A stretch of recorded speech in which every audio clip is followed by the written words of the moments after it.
Bismillahirrahmanirrahim. Selamat datang di kelas Python Programming for Total Beginner. Di sini kita akan sama-sama belajar bagaimana caranya menggunakan bahasa pemrograman Python.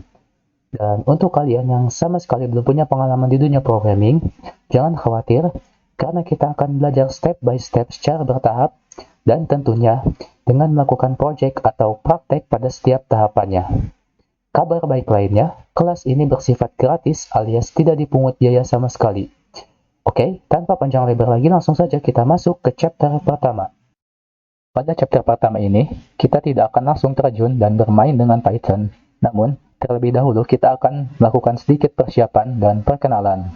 Persiapan yang pertama adalah untuk diri kita sendiri, yakni tentang tips belajar. Kita tentunya sudah sangat sering belajar, baik itu di sekolah ataupun di tempat lain.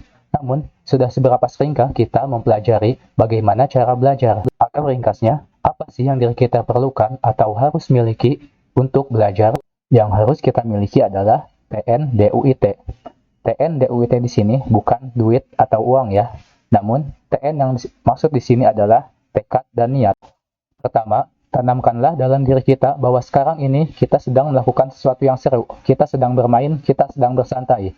Bukan sedang melakukan sesuatu yang sulit atau membosankan. Nah, dari situlah, kalau kita sudah menganggap ini sebagai sesuatu yang menyenangkan, kita akan punya tekad, semangat, atau mental yang kuat. Namun, jika sebaliknya, sebut saja kita menilai bermain lompat tali adalah sesuatu yang membosankan dan sulit. Maka tentunya, kita tidak akan punya tekad, semangat, atau mental untuk bermain lompat tali. Sama halnya juga seperti belajar. Jika kita menganggap belajar ini sebagai sesuatu yang membosankan, sebagai sesuatu yang sulit, kita akan malas dan tidak akan bisa belajar. Ringkasnya, jika kita tidak punya tekad atau kemauan, kita tidak akan punya kemampuan, baik itu untuk belajar ataupun hal yang lain. Sedikit tambahan, jangan merasa gengsi saat jatuh atau gagal dalam proses belajar. Jangan gengsi untuk terlihat blow on. Jangan gengsi untuk bertanya atau meminta bantuan. Kita tidak akan dimusuhi karena blow on. Bukankah bayi sangat blow on? Mereka tidak tahu apapun dan tidak mengerti apapun. Baik, mari kita lanjut ke poin berikutnya, yaitu niat. Dalam belajar, tentunya kita harus punya niat atau tujuan yang benar. Bukan hanya sekedar ikut-ikutan atau gaya-gayaan saja. Selanjutnya adalah huruf D untuk doa. Doa di sini bukanlah hanya kita lakukan saat terpojok, jatuh, atau gagal saja. Namun, doa haruslah selalu ada, kapanpun dan bagaimanapun keadaan kita. Setelah itu huruf U. Saat belajar, kita juga tentunya harus punya yang namanya usaha. Jangan hanya duduk, namun cobalah untuk mencatat apa yang kita dengar. Kemudian, latih kembali, ulas kembali apa yang kita dengar dan apa yang kita catat. Dan yang terpenting adalah, cobalah untuk mempraktekkan apa yang sudah kita pelajari. Sehingga hal tersebut tidak hanya sekedar menjadi koleksi di buku catatan atau di hafalan saja. Selanjutnya adalah huruf I, yaitu ilmu. Tentunya, kita perlu yang namanya referensi, rujukan, atau bimbingan saat belajar, agar belajarnya itu menjadi lebih efektif. Tentu akan sangat berbeda orang yang melakukan sebuah perjalanan dengan mengikuti petunjuk atau panduan, dengan orang yang melakukan sebuah perjalanan tanpa petunjuk alias asal-asalan. Dan yang terakhir, yang paling penting adalah takwa. Saat sudah berhasil, jangan sombong. Kita dilarang untuk sombong. Jangan remehkan orang lain, sekalipun orang tersebut memang lebih remeh daripada kita. Jangan gunakan apa yang sudah kita pahami atau kuasai untuk mengambil keuntungan pribadi dan merugikan orang lain. Namun, jadilah saat sudah semakin berisi, semakin rendah hati, dan semakin banyak berbagi. Oke, itu sedikit tips belajar dari kami. Semoga bermanfaat. Selanjutnya kita akan mulai masuk ke teori tentang apa itu programming dan kenapa belajar programming. Sebelum menjawabnya, kami ingin menunjukkan sebuah permainan sederhana. Nama permainannya adalah temukan nilai terbesar. Kami tahu permainannya tidak seru dan mungkin anak TK pun bisa menyelesaikannya dengan sangat mudah sambil mengatakan jawabannya adalah 89. Yeay! Jawabannya benar, 89. Namun, bagaimanakah cara atau prosesnya? Jawabannya mudah. Kita hanya perlu membaca atau melihat angka yang ada pada daftar ini, kemudian membandingkan data atau angka tersebut. Sekarang, mari kita coba untuk mempraktekannya. Kita melangkah dari sini, karena saat langkah pertama, kita tidak punya angka apapun, 85 menjadi angka terbesar untuk sementara. Kemudian langkah lagi, apakah 73 lebih besar dari 85? Jawabannya tidak. Kemudian langkah lagi, apakah lebih besar? Jawabannya tidak. Kemudian langkah lagi, apakah lebih besar? Yap, maka ini kita coret, dan 89 untuk sementara menjadi angka terbesar. Kemudian langkah lagi, apakah ini lebih besar? Jawabannya tidak.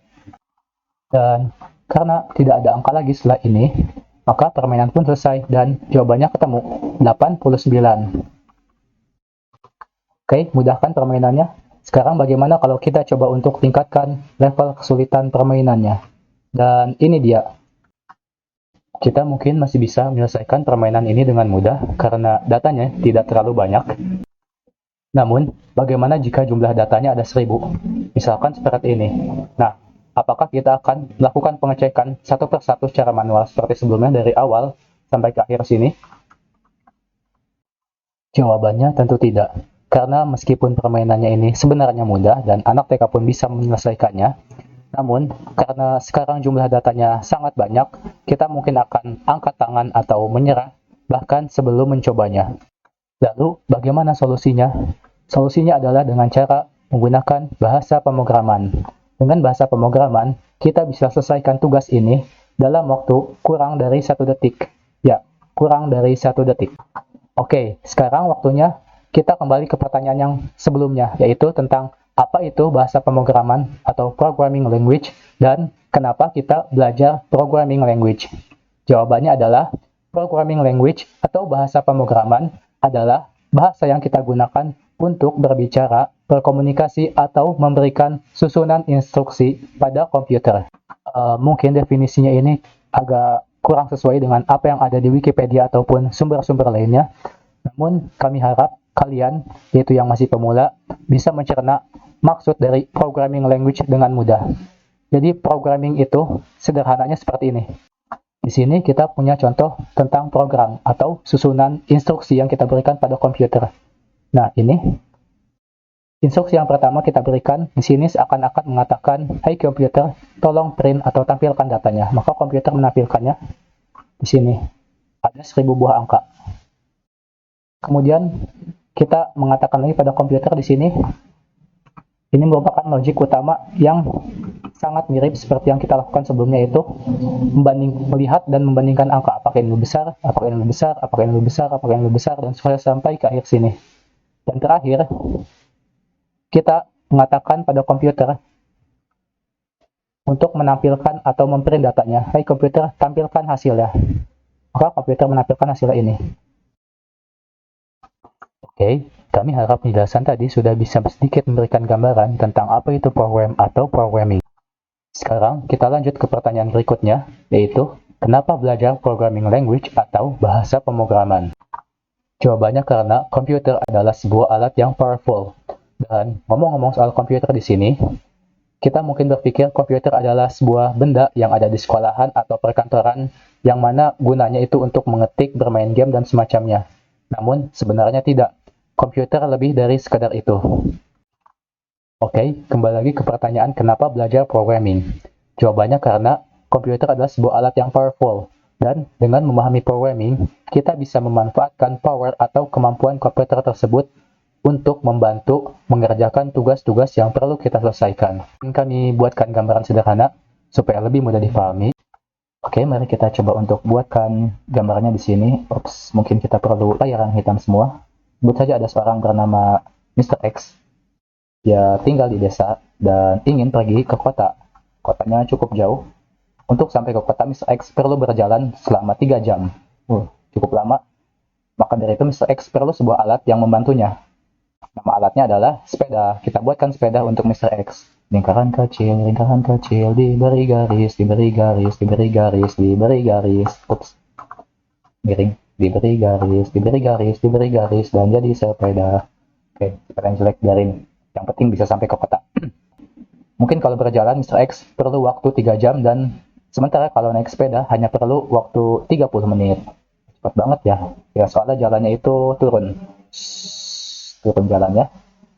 Dan sepedanya ini tidak kita buatkan rem untuk Mr. X ya. Jadi ketika baru turun dari desa, Mr. X nabrak mobil, dan untungnya pemilik mobilnya cukup baik jadi mengantar Mr. X ke kota. Dan kemudian Mr. X berteman baik dengan pemilik mobil tersebut. Happy ending, tamat. Jadi pelajarannya adalah naiklah sepeda yang tidak ada remnya supaya bertemu dengan orang baik.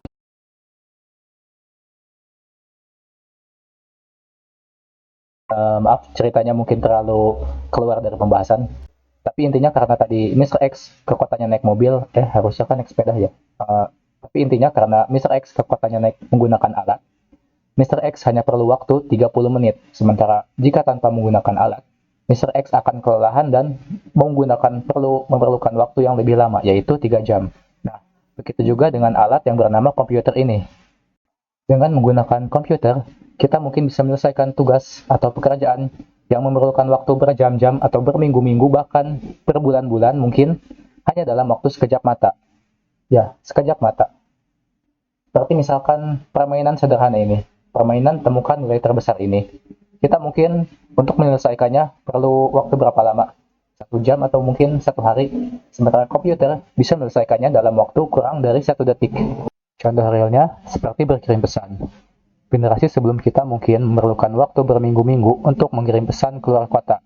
Namun, setelah perkembangan teknologi komputer ada sekarang, kita bisa mengirim pesan keluar kota, bahkan keluar negara, dalam waktu kurang dari 1 detik.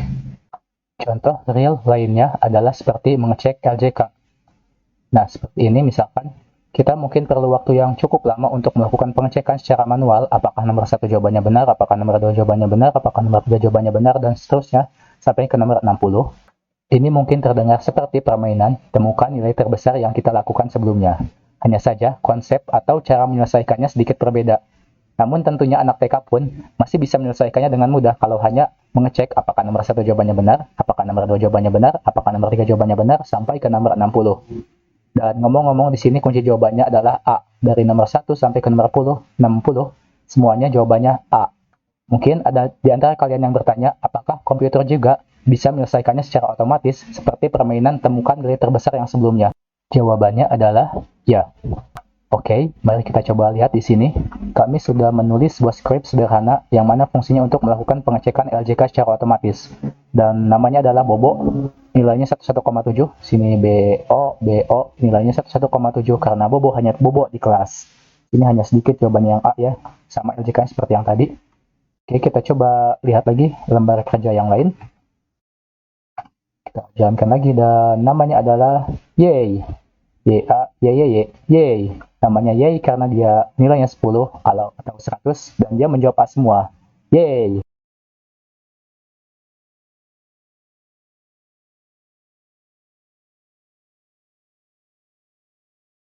Kami harap gambaran yang sebelumnya kami berikan sudah bisa memberikan sedikit penjelasan tentang alasan kenapa belajar programming language atau bahasa pemrograman. Baik, mari kita ulangi lagi alasan kenapa belajar programming language atau bahasa pemrograman. Jawabannya, karena komputer adalah sebuah alat yang sangat-sangat powerful. Dan dengan memahami programming, kita bisa memanfaatkan power atau kekuatan komputer tersebut agar mereka membantu mengerjakan tugas-tugas yang perlu kita selesaikan. Sekarang, mari kita lanjut ke pembahasan berikutnya, yakni apa itu Python Programming Language. Kita sudah sedikit mengetahui tentang apa itu Programming Language. Sekarang, mari kita cari tahu tentang apa itu Python. Jadi ceritanya, di dunia komputer itu ada sangat banyak sekali bahasa pemrograman. Bukan ceritanya, namun memang benar ada sangat banyak di sini. Dan apa itu bahasa pemrograman? Seperti yang sudah kita pelajari sebelumnya, bahasa pemrograman adalah bahasa yang kita gunakan untuk memberikan instruksi atau arahan pada komputer.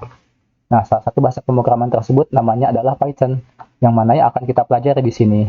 Hanya akan memberikan sedikit penjelasan simpel tentang Python ini, tidak terlalu merinci. Jadi nama penemunya adalah Guido van Rossum. Dan Python tinggal di python.org. Python.org. Ini rumahnya Python.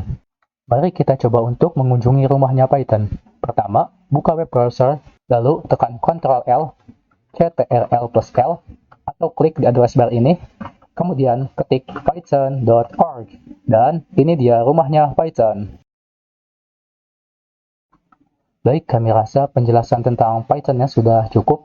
Kami tidak ingin terlalu panjang lebar membahas sejarahnya seperti kenapa diberi nama Python, kapan Python ditemukan, atau apakah Python itu interpreted atau compiled language dan seterusnya, karena kami rasa itu tidak terlalu diperlukan dan mungkin akan membosankan bagi para pemula seperti saya. Baik, kita lanjut saja materinya. Sebelum melanjutkan ke materi berikutnya, kami hanya ingin sedikit memberikan gambaran tentang Python ini. Python adalah sebuah bahasa pemrograman yang mudah dipelajari dan mudah digunakan. Kemudian Python juga adalah bahasa pemrograman yang gratis dan terbuka. Artinya siapapun bisa mendownloadnya, menggunakannya, dan mengotak-atiknya. Dan Python juga merupakan salah satu bahasa yang paling banyak digunakan. Artinya banyak orang menggunakan Python dan Python digunakan di banyak tempat. Gambarannya mungkin seperti bahasa Inggris. Nah, bahasa Inggris itu kan diakui di banyak tempat dan banyak orang yang menggunakan bahasa Inggris. Jadi paham ya maksudnya? Mari kita lanjutkan materinya. Sekarang kita akan membahas tentang lab belajar atau alat apa saja yang kita perlukan untuk belajar di sini. Yang kita perlukan adalah text editor dan Python interpreter. Dan apa itu text editor? Sesuai dengan namanya, text editor adalah sebuah alat atau software yang digunakan untuk mengedit teks. Adapun Python interpreter adalah sebuah alat atau software yang digunakan untuk menerjemahkan ke bahasa mesin. Atau singkatnya, untuk mengeksekusi, untuk menjalankan kode atau script Python yang nantinya kita tulis. Jangan khawatir kalau masih belum mengerti apa sih itu Python interpreter. Kita sebenarnya tidak perlu memahaminya, tidak perlu mendalaminya, karena kita hanya akan menggunakannya. Dan insya Allah, kita akan segera tahu kegunaannya saat nanti sudah praktek. Oke, kita sudah berada di akhir materi dari chapter pertama ini. Mari kita ringkas apa saja yang sudah kita pelajari.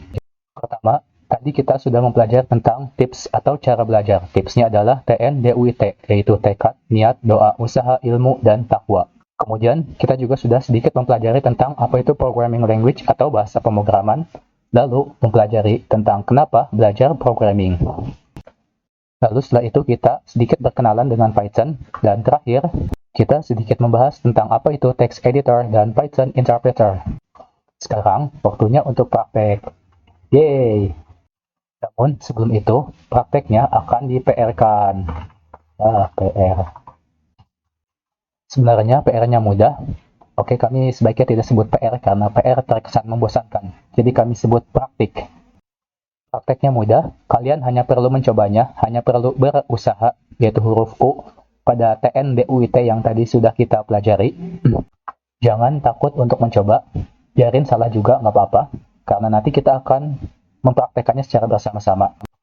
Poin utama dari praktek atau PR ini adalah mencoba atau berusaha. Kalian perlu mencobanya, kalian perlu berusaha. Harus ada yang namanya usaha. Mungkin Python terkesan menakutkan. Kita mungkin sering mendengar orang bilang Python itu bahasa pemrogramannya hacker. Namun serius, jangan takut, jangan khawatir kalau laptop atau komputer kalian akan rusak, apalagi meledak gara-gara mendownload dan menginstal Python. Oke, lanjut lagi ke PR-nya. Jadi kami sedikit memberikan clue atau caranya. Caranya adalah mudah. Coba buka web browser, kunjungi rumahnya Python, yaitu python.org. Kemudian coba untuk mendownloadnya. Begitu juga dengan text editor. Caranya mudah, buka web browser. Akan kami coba sambil praktekkan di sini sedikit. Jadi di web browser sini kita cari contoh text editor. Karena ini PR, jadi kami tidak akan mempraktekannya secara langsung sekarang dan hanya memberikan clue. Oke, kita kembali lagi ke slide presentasi yang indah ini. Nah, setelah tadi men-search contoh text editor, biasanya akan muncul text editor A, text editor B, text editor C, dan seterusnya. Setelah itu, coba search atau cari di address bar, download text editor yang kamu sukai. Misalkan nama text editornya A, download text editor A, atau download text editor B. Itu terserah kalian, pilih manapun yang menurut kalian bagus. Jangan takut salah, apalagi takut komputer kalian meledak. PR lainnya adalah tentang self-improvement. Jadi, di sini kita tidak hanya akan belajar tentang Python atau komputer saja, namun mari kita coba untuk meningkatkan atau memperbaiki diri kita juga. Jadi PR yang pertama untuk bagian ini adalah tentang diri kita sendiri untuk mengurangi waktu bermain ponsel. Caranya mungkin kita bisa set atau pasang timer di ponsel kita, misalkan 1 jam atau 30 menit. Nah, saat timer tersebut habis, kita harus berhenti memainkan ponsel kita, letakkan ponsel kita dan lakukan hal lain. Entah itu sholat 2 rakaat, baca Al-Quran, minum segelas air, atau apalah terserah kalian. Pokoknya kurangi waktu bermain ponsel. Itu tantangannya. Kami sangat berharap kalian juga melakukan PR bagian yang ini, jadi bukan hanya bagian Python atau komputernya saja. Lalu coba juga untuk membuat to-do list atau daftar hal yang harus kita lakukan. Kemudian juga coba lakukan hal-hal kecil sederhana seperti rapikan tempat tidur ya, rapikan kamar, atau cuci piring setelah makan, atau apapun itu, terserah kalian. Poin atau intinya adalah usaha. Jadi cobalah untuk praktekkan, kerjakan PR-PR yang mudah dan ringan ini. Kita tidak akan bisa memindahkan sebuah batu seberat 500 kg, kalau batu 50 kg pun kita tidak bisa memindahkannya. Pendek kata, kalau kita kewalahan dalam melakukan atau menangani hal kecil, bagaimana dengan hal yang besar?